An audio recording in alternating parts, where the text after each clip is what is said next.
Hi everybody, welcome to this week's question and answer video. My name is David, this channel is Damar's Coaching, and I'm answering your guys' questions from last week's question and answer video. I do this every single Monday. I encourage all of you to please go down below in the comment section. Ask me any question you want. Come back next Monday for the next question and answer video and hear my answer. Please let me know what you think of my answer. Give me a little feedback. Maybe even keep the questions going about the same experience that you have more questions about. If I miss your question, it was on accident, not on purpose. Sometimes it gets deleted. Sometimes I overlook them, things like this. Please ask me again. No such thing as a bad or stupid question, only bad and stupid answers. That's up to me. I'll try. Repetitive questions are good too. People need to hear this stuff over and over again. Even when you think that you've heard it, there's always different elements to the same experience that you may have had. So all I ask you guys, please, if you'd like to leave a question or anytime, just chime in and let us know where you are. Let us know your location, especially if you ask me a question. I like to know, a lot of people like to know. You can be general. Also, I started a petition over a year ago, 2 years ago now. Stop narcissistic online bullying. It's the #1 cause of young people taking their lives. All of us have probably been stalked or harassed online. It is awful. For society's sake, at least, please consider signing the petition. There's a link down below in the description box, down below in the comment section. You just follow the link and say, yes, I support it. It's global. Everyone in the world. No money. Doesn't cost anything. Just a second. There's no excuse not to. Thank you very much for your support. So let's get into the questions. I try to pick, questions maybe that aren't too long to read, just to let you guys know. Sometimes your questions are literally 3 to 5 pages, and I can't just sit and read a question for 10-20 minutes, So just ask me the question. Usually I don't need many details at all. Sometimes I don't need it, just ask a question. So Victoria from the Bay Area, San Francisco. Hi, Victoria. My friend took her son to the doctors. She told the doctor the boy won't sit down for more than a minute, so they decided to medicate him. The last time I seen the little boy, he was sitting down in front of the window. Honestly, he looked happy running around the house. Well, of course, he was a child. That's what we do. Yeah. The biggest reason a child can't concentrate, can't sit still, running all around is stress chemicals. The stress chemicals is typically caused from emotional neglect, abuse, trauma, things like this. So more than likely, the mom caused her to feel this way instead of meeting his needs. And instead of wondering if it's something that she could do as a better parent, she simply took him to the doctor so she doesn't have to look at herself. She pays the doctor. The doctor says, yes, we'll just both agree that it's him and his the problem. We put him on drugs. The doctor makes a ton of money. And the mom doesn't have to look at herself, and he can be the scapegoat forever. I'm not being dramatic. I guarantee you that's 90% of the problem, the situation right there. It is so easily convenient for neglectful, abusive parents to do this. There's something wrong in our family. It must be the 6-year-old's fault. He needs drugs, 6-year-old, because he won't sit down. Yeah, well, cortisol and adrenaline doesn't allow you to concentrate very well. It makes you want to get up and start moving all around all the time. There's something wrong when your 7-year-old has anxiety or ulcers, stomach aches, headaches, neglect, stress. Sad. I just wanted to read that because it's just so unbelievably common. Thanks, Victoria. Emily from South Africa. Hello, Emily. I was diagnosed by a psychologist as being low in autism and having ADD and high in anxiety. I'm sorry that you have those. It's good to get a diagnosis, usually, if it's accurate. It is probably similar to most of us based on what we went through. Healing means finding people who appreciate your authentic self, and you can focus on being in the moment and not needing to work about the past. Exercising works. I forget to just be myself. Low in autism, ADD, high in anxiety is child neglect. All of it. Just to let you know. It's probably C-PTSD. And your psychologist probably doesn't know much about that. So instead of the correct primary diagnosis, he gives you 3 symptoms of the diagnosis. Just my opinion. I don't know. Not a doctor. It's just very, very typical. Rory from Ohio. Hello, Rory. Where the leaves are changing colors and the weather is getting colder. You went to visit with your granddaughter, went driving around, started Christmas shopping in Amish country. Are you buying Amish gifts for your family, Rory? The question I wanted to ask is about magical thinking. Is that the same as insanity? No. Doing the same thing over and over again and expecting a different outcome? No. I know with my husband, I thought if I would repeat the same thing over and over again or in a different way, he would finally get it, that a light bulb would come on for him. But it was always lights out. LOL. Thank you, David. Yeah, that's because you guys didn't have or share an emotional connection. It's really easy to know that when you see two people who just can't understand each other, can't make things work, don't communicate very well, hold things from each other, misunderstandings and arguments, and so, no emotional connection. Or we know each other really well. We understand each other really well. We know how each other both feel. We know what feels bad and what feels good, and we never do what feels bad and only what feels good. And we're so in tune with each other, we don't even have to communicate much of that stuff anymore because we already did it so well already. Not there. No emotional connection. Magical thinking is suggestive. It's easily suggestible. It's resorting to answers and saying, I believe this without evidence at all. It's saying that the more fantastical and entertaining and magical answer suits me much better and it's more interesting than just reality. Because reality is boring. Yeah. It can't be. No coincidences, right? No such thing as coincidences. That's where you start getting into paranoia. There are no coincidences. That happened for a reason, you know? And then magical thinking, oh, well, you were born at this time. Well, then that means that you're like this for the rest of your life. It's like, oh, okay. Yeah. Magical thinking, easily suggestible. If you have a partner who's easily suggestible, you can't have very much security because you don't know where they're going to go and who's going to come along and suggest something to them and easily influence them. Imagine that. Imagine if, that's like a child, right? Young children, say teenagers, young teenagers, pre-teenagers, very easily suggestible, very easily influenced. You can trick them and fool them and come up with all kinds of shit and they're like, really? Wow, like, no, not really. But you wouldn't know because you only been on the planet 13 years. Well, it's like that with 40-year-olds and 50-year-olds and 60-year-olds, and you'll see the type. They might dress a little funky, dress a little weird. Either they got jewelry all over their face and different colored hair, or they're maybe the type that is like a little bit older than that, 50s, 60s, and they might have like, I don't want to be mean, like an older woman that still has long hair and doesn't really care for herself much, but kind of, maybe wear a bag of crystals and everything is explained by horoscopes. And if I need real help, I go talk to my my psychic, and that's magical thinking. Very prone to it are obviously cluster B personality disorders, but histrionic. Borderline, very much so. Yeah.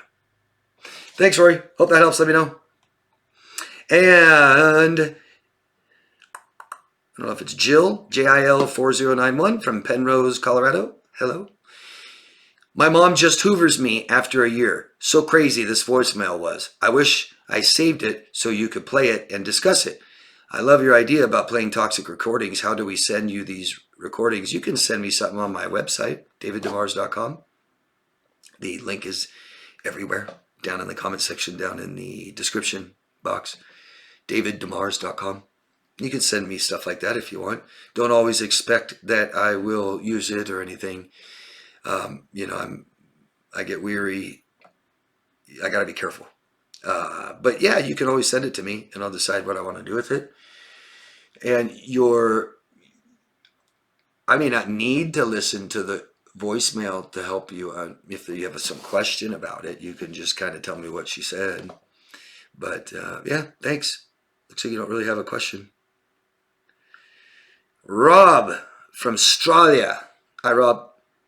Should I go no contact with my borderline? I don't know. There is no should. It doesn't matter what you do, only how you feel about it, and I will never tell you what to do. She is high functioning. I've known her since childhood. I made mistakes during our relationship. Yeah, of course. Our borderlines demons, we must avoid at all cost. No. I don't believe in demons. I don't believe in any of that fantastical, magical thinking, easily suggestible and influence things. I feel like she's a damaged human being I could help. Nope, can't. Is my own mental health worth the cost of interacting with someone? No, I hope not. That's up for you to answer. To interacting with someone I know will hurt me, but I deeply care for her nonetheless. Yeah, Rob, when we have relationships like this, and I mean, my God, you've known her since childhood. I don't know how old you are now, but I can see your photo. You're definitely an adult. These relationships cause a distorted view in each other. Typically, the imbalanced, dependent relationship is a giver and a taker. And the giver, us, the target victim, will give, and invest, makes it harder to walk away. And we hold on to this idealized version that we had of them in the beginning, and then how great they were in the beginning when they weren't themselves, when we don't know them. And then we just refuse to distort that at all. It's like, nope, we just hold on to it. You can spit in my face, you can slap my children, you can get me fired from my job and get me arrested, but I love you. Okay. I don't think that's what you intended on when you thought of like the perfect wife. What happened? Something changed, huh? And they have distorted views of us, don't they? They think we're amazing, and then what happens to that? The worst person in the world. I would, Rob, and everybody out there, I push to not call people monsters, demons, evil, devils, and you don't need to tell me, David, well, you don't know. Yeah, I do know. Okay. I've experienced quite a bit of shit from quite a bit of toxic people in my life. I've seen and heard just about all of it. I do know. I do understand. And I wanted revenge. I hated them. And life wasn't good for me then. It's better now that I don't point fingers and judge people and my brain takes over and calls people evil. People do evil things, and I think we're all capable of that. The more that we want to exorcise these demons, these people from society, I think the more that we're not accepting the bad parts of ourselves. We're here together, and we're going to have to learn how to fix this and make it better, but for now, we can't do that to people. It won't help you or any of you guys to believe that people are devils and demons and stuff. It's not going to help you. And I've made videos about this. Should you avoid her at all costs? That's up to you, Rob. If she's dangerous, I would. Right? If someone is dangerous and hurts you, yeah, avoid them at all costs. What's more important than your safety? I mean, right? I've got my safety, and then I have my needs, and then I have my values, and then I have what I want. You would have to compromise all of that to be with someone like this who abuses you. So you choose your life, Rob, or you just give it all up for somebody else who's sick and refuses to choose to get better. That's got to be her choice. If she can, it would be her that does that. And there's nothing you can do. Nothing you can do for them. Is your own mental health worth? I don't know. Is your life worth it? Your future? How about your physical health? This affects your physical health. This is stress, number one cause of disease. People get cancer because of this. People want to attribute cancer to things like smoking and things like this. And I'm not going to say smoking doesn't cause cancer, but I know that the number one cause of cancer is stress. So you're giving up a lot when we choose somebody that causes us stress. Did I help you? Did I answer your question, Rob? Let me know. Thanks. Good luck. I think you're worth it. I think you're worth everything you need and want to feel better. Healing Family from California. Hello. Thank you for your great answers and thoughts. You're welcome. It's been a bit over a year. I'm in therapy and slowly healing. If I'm slowly healing, slowly finding myself again and loving myself again, what is happening to the borderline? Do they heal a bit? What would their grieving look like? I would love your thoughts. So when we have loss, worst experience in our life, they're gone and we're stuck with ourselves. Usually how we react to this, it says a lot about how we feel about ourselves. So the person that's like, oh God, don't, you can't ever leave me, like the borderline, how do you think they feel about themselves? They hate themselves so much they can't be alone for a minute, literally, like not figuratively, literally. That's somebody who hates themselves. Now, no, all borderlines are the same. Not all are, but when we're talking about higher spectrum, lower functioning, they don't get better. Matter of fact, it's said that relationships are just more traumatic. It's so much more stressful for them than you. They can't handle it. They can't handle loss. They don't grieve. They don't get closer to acceptance and feel better about it. They'll talk about you in their next relationship, or they'll shove it all deep inside and not tell anybody, and they'll use drugs and alcohol to suppress it, things like this. So they're not looking at themselves. They feel more unstable. They typically go right to somebody else. And this is what causes you to feel more empty about yourself. To go from one relationship to the next makes us completely lose a sense of who we are and feel totally empty inside. So my guess is somebody like this might be a little traumatized about the relationship, causing a ton of shame. They feel like a bad person. They try to create a narrative that you're the bad person. And they might tell people all this all the time. It doesn't work, but they'll do it. Or they won't even tell anybody, and they'll try to keep it inside and really battle internally with they're the piece of shit, not you. They'll never heal and grieve. They might miss you all the time and compare you to other people. All kinds of stuff can go on.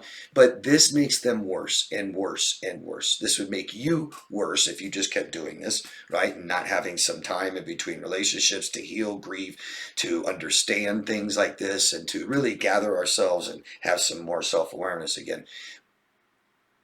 So it just causes more trauma, more depression, more anxiety, and more shame. And so they don't like to be alone, so they're grasping for straws for someone else, and it could typically be someone very sick, very abusive, sees that they're very vulnerable, takes advantage of them at that time, or just someone like, like someone with, what's it called? Dependent personality disorder. I'm just saying someone like that, someone that just doesn't even care if you walk all over me and abuse me, just don't leave me and I won't cause any problems, stuff like that. So, and I don't know them, so we're being general here. I don't know if that helps. You have another question here. Once a borderline discards their favorite person, is that favorite person automatically not the favorite person anymore? Well, obviously. Can you explain this a bit or your thoughts? Yeah. Someone who's so lacking self-reliance and so dependent on other people, okay, and they can't regulate their emotions, and they idealize love, right? So they're idealizing not just the perfect person to share my life with, the person to take care of me, to carry me through life, to make me feel better. And then once they think they found this person, it's, oh my God, you're my favorite person. I can rely on you completely. And now you give me a sense of identity, a sense of importance and meaning and purpose. They place all this on you, and it's crazy because what are you going to do with all that? Right? And we can't live up to these expectations. You make me feel good, so you're a good person. Eventually, I don't feel as good anymore, so you're doing that. You're a bad person. But when a borderline discards you, it's either you're boring and lame and I'm going to go use and exploit someone else, or you've done something to hurt me so badly, I'll never trust you again. Never, ever. Doesn't matter what you do, I'll never trust you again. Or the relationship was so bad and I screwed you over so bad, and maybe there's kids involved, I'm being a bad parent, so now there's so much shame that I can't even think about you, talk about you, look towards you. It's so much shame, shame, shame. Does that help? Let me know. Let me know, and please ask more questions. I hope you and your family are well. Nevermore Dork. Don't know where you're from? Let us know your location. Please, Nevermore Dork. After 10 months of coaching, videos, books, and research into bipolar, BPD, narcissism, I believe I'm finally letting go of my ex and all the ruminating. But now I seem to keep watching videos as I think I now find it as something I like to learn about more. Is this normal, or am I still not over her? Well, I don't know. I'm not going to say if you're over someone or not. Is it normal to continue? You know, what's normal? What most people are doing? Because none of this is normal. None of this is neurotypical, very neurodivergent. So the typical reaction is to watch videos. We want to learn and understand more. There's a big element here, maybe this is what's going on, is when we have loss, our worst experience ever, remember, we're stuck with ourselves, we kind of need to replace this void. So these toxic relationships take up a whole ton of space and time, way too much, no autonomy, right? And then now it's gone, and then what about all this space and time? And now we're ruminating. We need to replace this void with something. Something healthy would be good. Definitely not another person. Have you done that? Have you changed or added any interests or activities to your life? That might help. A lot of people use exercise for that. I mean, look at me, right? I've been studying this topic for 10 years. It's extremely interesting. In college, my major was sociology, minor in psychology, so I found it interesting even then. I certainly still do now. I definitely started healing probably almost 15 years ago, 14. I know I'm healed now. You know, even if it's a process that might last forever, I'm pretty much, I'm good. I'm there. And I still am really interested in this topic. If I wasn't helping people and chose a profession to do this, I don't know how much. I mean, I don't watch anybody else's, that's for sure, at all. I haven't watched other people's videos about any of this stuff in years. I just don't like to. It's not fun. I don't want to be influenced in any way by just other people's opinions. So just try to be aware of that. Have you replaced this loss? Am I healed? You know, it might help you to actually go talk to someone. You know, there's a lot of things that just in an hour I can show people, things surface. I can let them see, identify that maybe they're not healed yet, something like this. So that's not a question for me to answer, at least not like this. But the number one reason people keep watching the videos is because they're not healed, they don't understand, and they're replacing that loss. They're filling the void with the closest thing to them, talking about them, right? Their entire disorder or relationships, depression, there's all kinds of things going on usually. And then at some point, if we heal and we still like watching videos, we might be very interested in the subject matter. We might still be trying to protect ourselves, learning more. I don't know. What do you think about what I said? Let me know. Thanks. Calm before the storm, 76. I don't know where you are. Please tell us your locations and let us know where you are. Your question is, I'm currently in hell. What can you do for those of us down here? Well, don't stop. Keep going, right? Isn't that the saying? Who said that? Is that another Churchill quote? If you find yourself in hell, keep going. Don't stop. I'm sorry. So stress, just start thinking stress, stress, stress, whether it's abuse or neglect, people screwing with you, money, it's just stress, stress, stress. And the way you feel is your reaction to prolonged stress. Your brain will not calm down until the stress goes away. Start thinking that way. So if there's someone that you just love so much and you want it to work and you want to help them, but they just keep causing you stress, you know, try to accept what you have no control over and accept who this person is and accept that they're causing you stress, and the only way may be to get away from them. You got to start thinking that way, right? This prolonged stress, which may have started in your childhood and now is resurfacing in these relationships, over time causes depression, anxiety,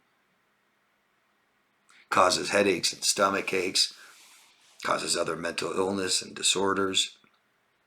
So we got to get rid of that stress. One of the first things I do with my clients, if they need to, is cut the stress out. We look at work, financial, relationships, And if you've grown up in a life of stress, and you're not totally aware of everything that's causing you stress. And so, I mean, I can ask my client who's just obviously anxious as hell, and I can say, how's anxiety for you? Ever anxiety? Oh, no, never. Well, that's effing impossible after what you just told me. And I can look at you and see that you're so anxious, but no, never. Okay. And I just say, well, anxiety is like a tightening in the chest. It's anticipating, feeling nervous. Oh, yeah, I feel like that all the time. Oh, okay. So you probably have a bunch of fucking stress in your life and you're not even aware of it. Well, and you're in hell and you don't know how to get out. Stress. Okay? That's just the one thing I can tell you. And we need to learn to do things about stress. So we need more sleep. We need exercise. We need to eat better, take vitamins, supplements. Yeah, at the very least. But cut that stress out. And we need relationships with people. So if you don't have any, learn how to. Okay? That's my best advice for that. And that's it. That's all the questions. That's the Q&A for today, guys. Thank you very much. Please keep sharing your experiences. Please keep asking questions. Please sign the petition, and please give the video a thumbs up. Subscribe to the channel. It'll help you know when other things come out. I try to post things almost every day. Love yourself first, though. Have a beautiful week, guys, okay? Thank you.